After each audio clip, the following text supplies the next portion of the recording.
Our next speaker does know value better than anyone else in the game. He's a certified residential appraiser and housing market analyst right out of Sacramento, where he's been helping homeowners, agents, CPAs, and attorneys understand what their properties are really worth for over 15 years. Please welcome the man who measures twice, Ryan Lundquist. Well, thank you so much, and can everybody hear me? So the good news is that James just gave me 60 minutes to talk. I'm just kidding. No, we're going to go rapid speed here, and I really want to leave on a high note, okay? I'm going to talk about the housing market, where things are at right now on the national level, and I'm going to kind of hop in and out of some local markets, but I want to leave you with some perspective, but most of all, I want to leave you with some encouragement to stay the course and stay on target in this changing market. And so housing market narrative online is a raging dumpster fire of negativity. Has anyone noticed? Absolutely. If you're looking for encouragement, don't follow housing doom channels. But for years, what we've been seeing is that prophecy after prophecy, the market is going to crash, we're all going to die, there's nothing but carnage ahead, you will own nothing, and it just feels really nice, doesn't it? But we are in a market this year where we have seen prices dip a little bit, haven't we, in a lot of portions of the country. Okay? But would you agree with this? We're in this weird place where sellers lack urgency and buyers lack urgency. We're in a strange environment. Agree?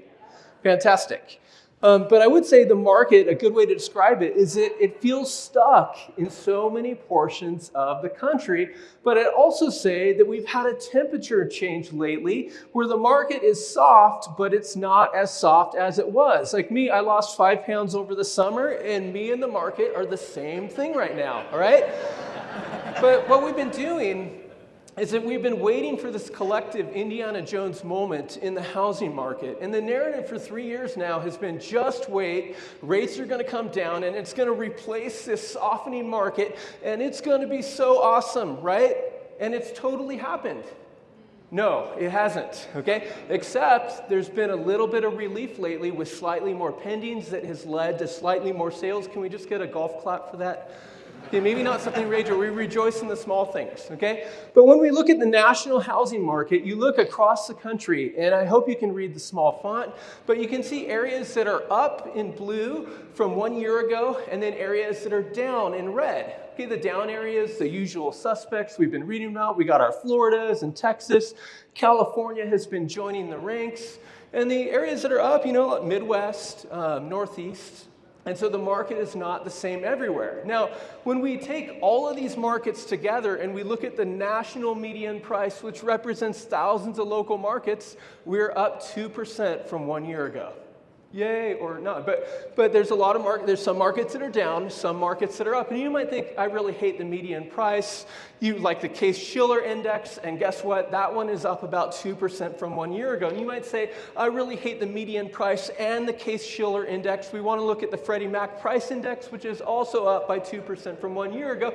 You maybe hate all three, and so you want to look at Zillow's index over the past 25 years. Do you see that line going through? And so you can see that what the line has done, it's getting very close to that one horizontal line, which suggests that prices are very much similar to 1 year ago. But you look at all the different blue ones in the market, you have some areas that are up and some areas that are down. Okay, here's my local market. I want to illustrate this as an example because when we leave this conference next week, you're going to have to do exactly the same thing. When you look at Sacramento prices, what would you say? What's the trend? Down, okay? Now, sometimes in the real estate community, we're like, they're down 0.5%. We ignore the bigger one, right? But what you're going to have to do is look at the traditional metrics in your market, median and average. But here's an extra step I want you to follow. And there's there was a link at the bottom. It's cutting it off. I want you to also look at price indexes like Zillow's index or Homes.com, John Burns Real Estate Consulting, because a price index doesn't usually bounce around as much as the median and the average from month to month. And so what do we see in Sacramento for the Zillow's home price index? Down 2.5%. And so somehow between the traditional metrics and Zillow, I need to figure out which one sort of makes more sense for the marketplace. That's exactly what you have to do. Now, here's a local county, though, in my area.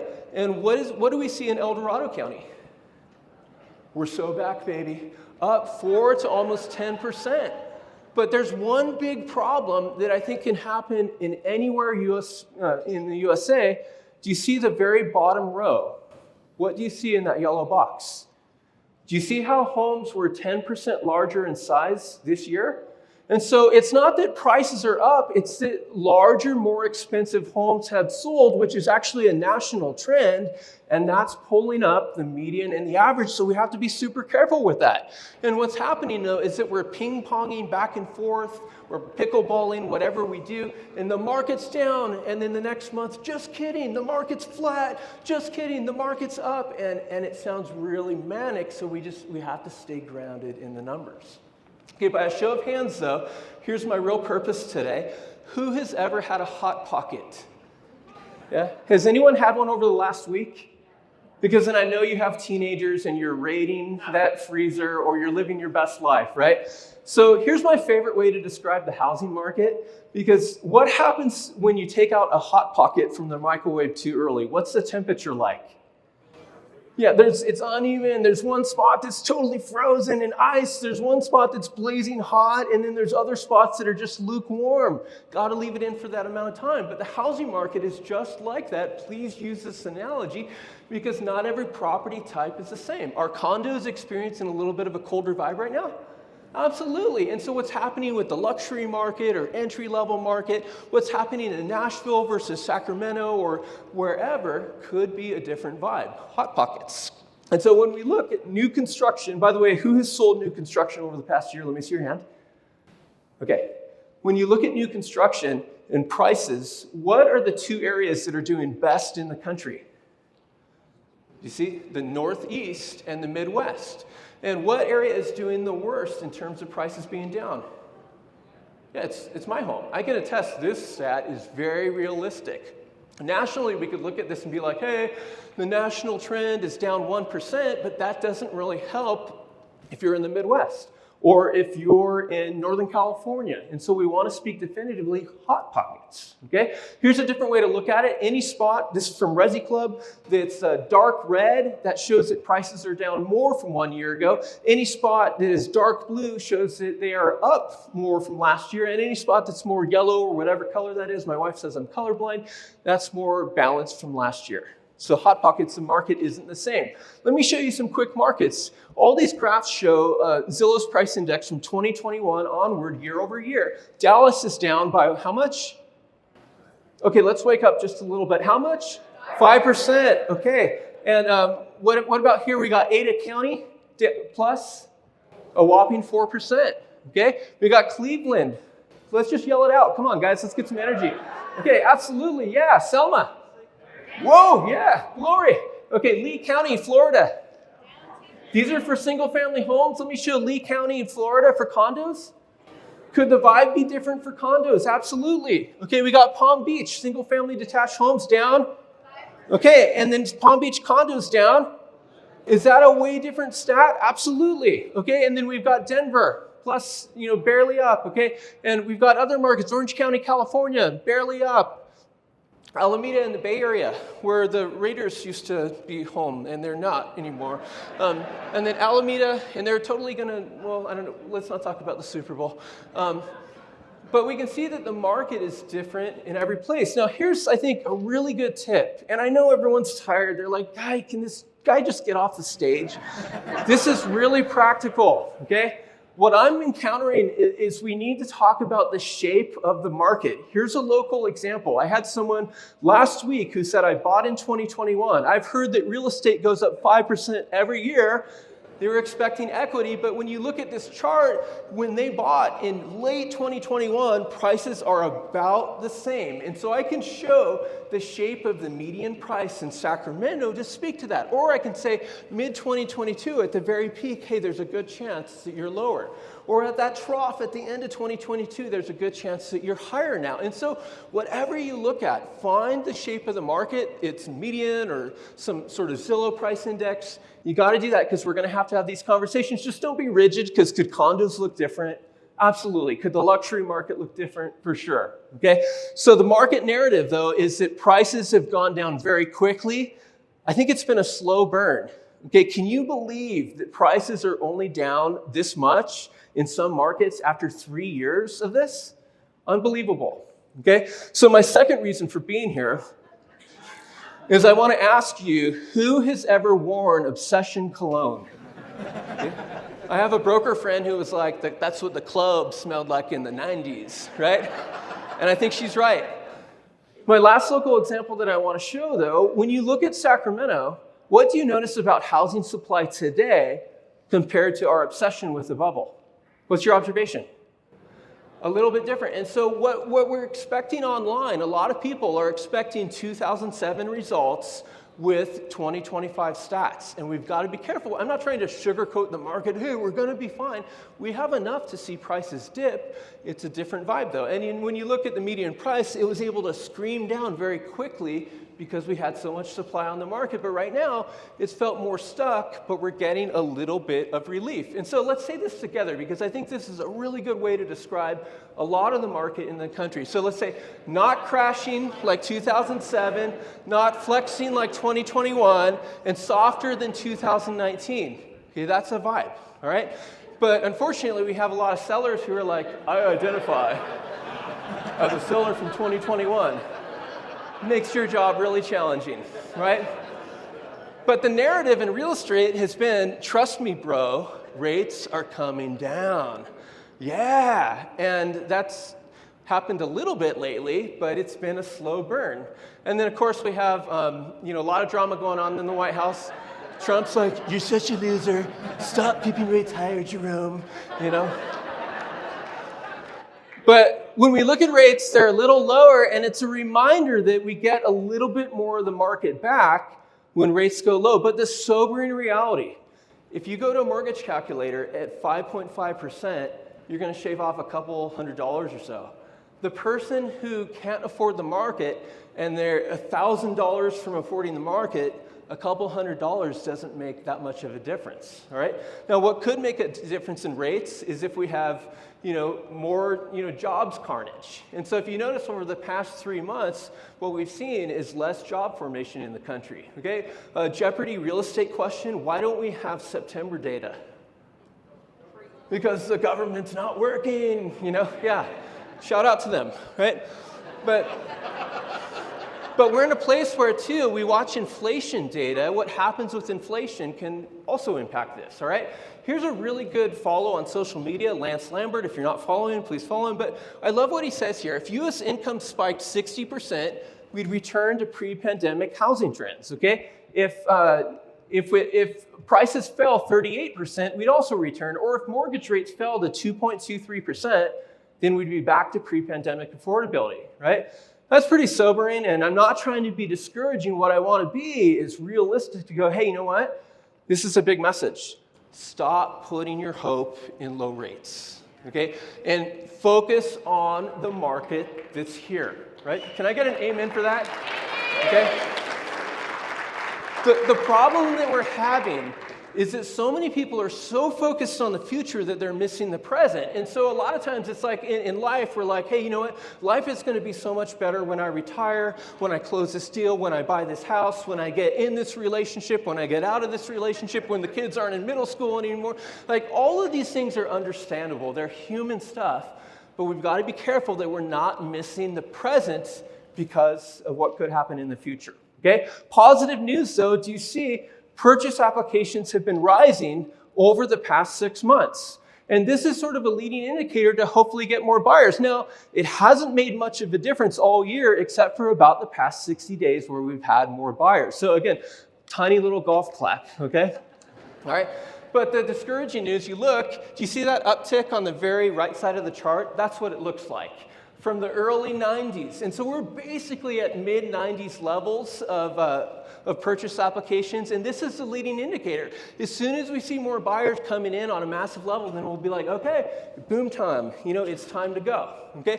But the mid-90s was a great time period. We got Pearl Jam and Nirvana and Rage Against the Machine and R. Kelly. No, I'm just kidding. Okay, sorry, I shouldn't have said that. But here's, I would say the mid-90s also, I met my wife, and this was us in 1996, and I'd just say either we are aging like fine wine or we're decaying rapidly. I'm going to let you guys decide. But there's two ways to think about today's market. And we can either embrace this ideology that says it's all, destruction ahead, carnage, we're all going to die, or we can look and say, what opportunities exist in today's market? I know which camp I want to be in. And so we look at some stats, just some ideas. You look at migration, and you look at people being called back to the office where remote work since 2021 is going down. And so think about how that influences your market, or probably focusing on a lot more local buyers. Okay, but trust me, there are still Californians that are moving to Florida and Tennessee. It's just not 2021. Okay, Lennar is one of the biggest builders in the country, and you can see the level of concessions in their revenue is the highest it's been since 2009. And so do you know what builders are doing with agents? They're reaching out to agents and, hey, I know we haven't talked for a few years, but, can we hang out, And that's a really good sign. Take advantage of that, okay? This is a stat from Redfin in August. You could see that 15% of pending contracts fell out. Have you had a pending fall out by your hand? Yeah? And has anyone else had a listing cancel? Okay, yeah, double hand. You're like, everything's canceling. And so what I want to encourage you to do in your local market, find the number of cancellations. Very easy to do on MLS. If you ever need help, just email me. I'm happy to help you with that. But we're in a place where you want to show up to a listing presentation and say, hey, here are the number of cancellations happening. How do we not become that? How do we not become a part of this statistic? And you also look at cancellations, the opportunity. Isn't it much better to be second or third in line and actually sell the house? There are opportunities in the market. When you look at the unemployment rate nationally, we've seen a little bit of an uptick, haven't we? And so think about who will need to sell because of their job or their job relocates, all right? Now, Liam Neeson and Pamela Anderson got together, and I just want to ask, are we for that? Are we happy? Yeah. He had to set a particular skills. That guy's got some game. And I mention this not to be awkward or creepy. I don't know what I sound like right now, but what we want to watch for are who are the people who are getting together, who are the people that are breaking up, who are the first-time buyers, who are those people that are being motivated by lifestyle. One of the speakers talked about the Ds: death, disease, debt, divorce, diamonds, diapers. This is 100% what we need to talk about on our socials. I think the real estate community is absolutely obsessed with prices, what prices are doing, whether up or down, that doesn't matter. Find the people who have incentive to participate in the market. Does that make sense? Woo! Okay, so who are the sellers? I'm sure you're getting a lot of people, divorce, and people, inherited mom's house, and there's so many different situations, but sellers have a ton of equity in today's market. There are very few short sales. If prices soften, we could see more of those. But here are the 4 questions that I'd ask. What can you do with your equity? Where do you want to be in life? Who do you want to do life with? And I really love this last one. If you think the market's going down, where do you want to ride down the market? It doesn't matter what prices are doing. We want to engage with people and say, where do you want to be in your life? And this is not all in one Instagram reel. Please don't do that. We want to continue to weave this stuff into what we're saying, okay? Now, here's what the market looks like emotionally, okay? Where this is volume in the country from 1994 onward. And when volume is robust, we're like, I'm a baller, life is good, I was a top producer in 2021, I know everyone else was, but I was. And we feel, we feel really, really happy. We feel really, really happy when all that is happening.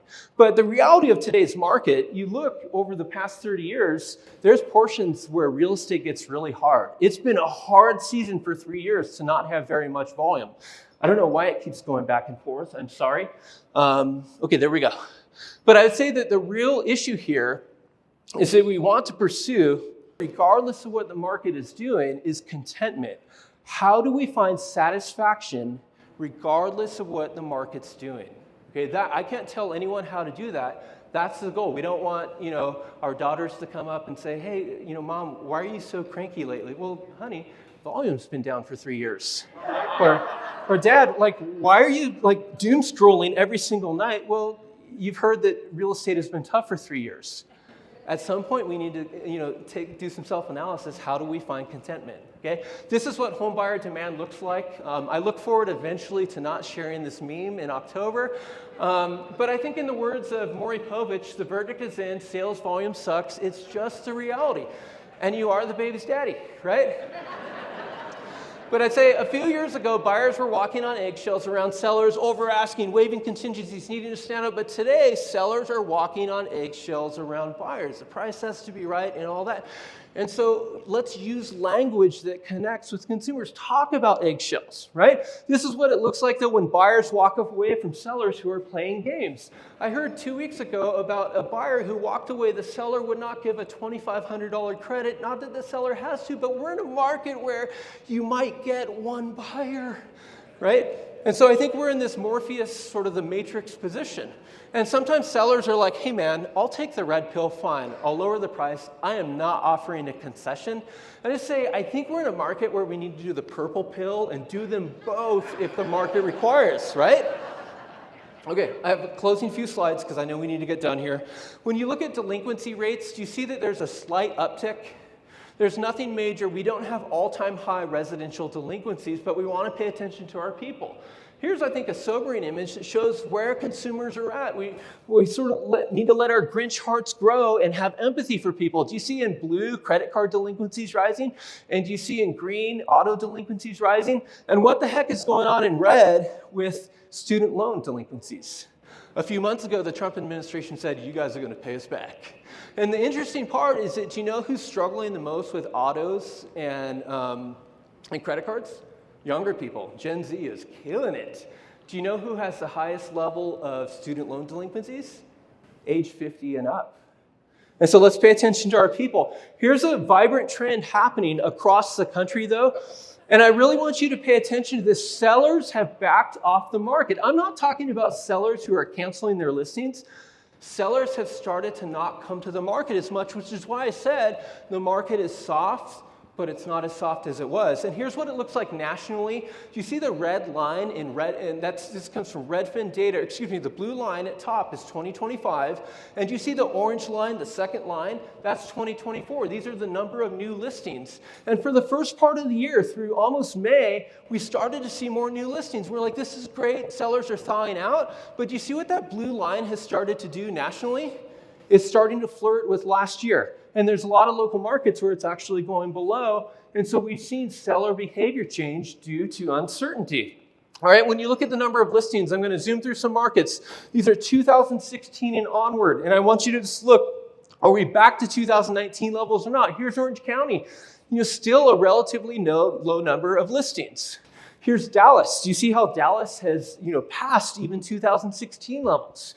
Here's Ada County near Boise, and you can see about 2019 levels. Here's Denver, where you can see the supply of homes is larger than it's been in a lot of years. Here's Palm Beach, surpassing 2019 levels, okay? And so we ask the question, what does the future hold? And I think that's a challenging question in real estate, but it's a situation where it's hard to answer. It's sort of like asking who's going to win the Super Bowl this year, even though we've had 7 games of the NFL season so far. Here's how I'm looking at the market, and then we'll wind this down. I think there's 3 major categories. Rates, that we talk all about all day long. What happens with rates changes things. Negative news can inform or form buyer behavior and seller behavior, but we also have uncertainty. I think that's been the curveball this year. It's affected sellers not coming to the market as much, as well as buyers until recently, all right? My advice, cultivate objectivity and avoid sensationalism. Here's some data sources that I really like to follow. Immerse yourself in this stuff. You don't want to get sucked into negative, sensational narratives. It's probably not helpful for our mindset, and it's definitely not helpful for clients. For the rest of the year, we need to let go of that 2025 market, okay? Or the 2021 market.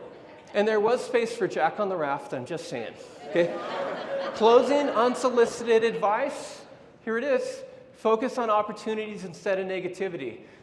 Share market nuggets every week so people view you as someone who knows what you're talking about in the local market. Be realistic about continuing to have low buyer volume. That's not because I'm being negative, but it's because we got to put our game face on in a market where we're not going to see a lot of release until there's more affordability. The last two things, keep getting in front of people every week. Who do you need to get in front of? Who are the gatekeepers to the types of work that you want to do? And last but not least, don't let the market dictate your emotions and well-being. Okay? That was me. Thank you so much for your time today. I really appreciate it.